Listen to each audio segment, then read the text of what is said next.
Relationship के red flags तो बहुत पता चल गए हमें, लेकिन अपनी बॉडी के रेड फ्लैग्स को इग्नोर कर देते हैं हम। लाइक इंग्लिश उर्दू नहीं बोल सकती बेचारी, लेकिन सिम्टम से तो बताती है कुछ हुआ है। मेडिकोज को तो चाय कॉफ़ी की आदत होती है, लेकिन एक बंदा जो चाय कॉफ़ी नहीं पीता, अगर उसको चाय पिला देंगे तो उसको कैफीन ओवरडोज नहीं हो रही है, उसको प्री मेच्योर वेंट्रिकुलर कंट्रैक्शंस हो रही हैं जिसको आप इग्नोर कर रहे हो।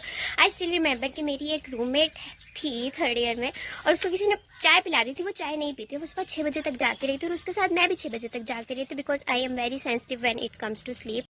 अगर बॉडी के किसी भी पार्ट में इनवॉलेंट्री कंट्रैक्शंस हो रही हैं तो हो सकता है वो सिर्फ थकन नहीं है, क्योंकि मुझे याद है कि जब मैं 3rd ईयर में थी या शायद 2nd ईयर में थी, तो मेरा ये वाला थंब जो है इनवॉलेंट्री कंट्रैक्ट करना स्टार्ट कर गया। तो मुझे लगा कि शायद मैं तो पहले से ही कमज़ोर हूँ, शायद इस वजह से कुछ हो रहा है, मैं खाती पीती नहीं, पर इट वॉज कैल्शियम डेफिशिएंसी, और वो टेटनी वाली जो कंट्रैक्शंस थी वो हो रही थी। तो प्लस बहुत सारे लोगों को ये शिकायत होती है कि रात को सोते हुए पैरों में सुइयाँ चुभती हैं। तो ऐसा नहीं है कि आपको थकन हुई हुई है, आपको B6 12 चेक करवाने की ज़रूरत है। ऐसा नहीं है कि आप ओल्ड हो गए हैं, बस आपकी वायरिंग में थोड़ी सी प्रॉब्लम हुई हुई है।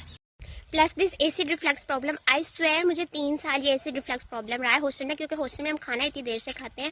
तो ऐसा नहीं है कि बस ये स्पाइसी फूड थी इसलिए आज खाना हलक में आ रहा है, this is really a problem. और सिर्फ ये आपका एसिड नहीं ऊपर आ रहा है, ये आपकी एसोफेगस को डिस्ट्रॉय भी कर रहा है, उसकी लाइनिंग को, तो उसका ख्याल रखें, खाना इतनी देर से मत खाएं।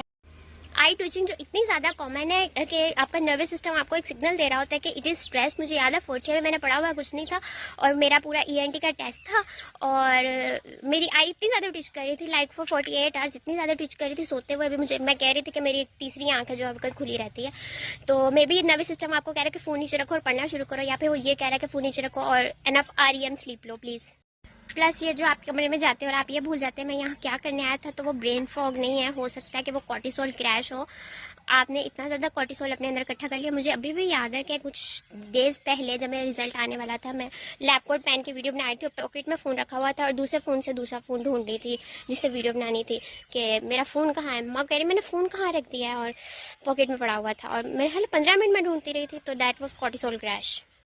आप इसमें से कौन सा रेड फ्लैग इग्नोर करें? Tag your friends and follow for more. Piece.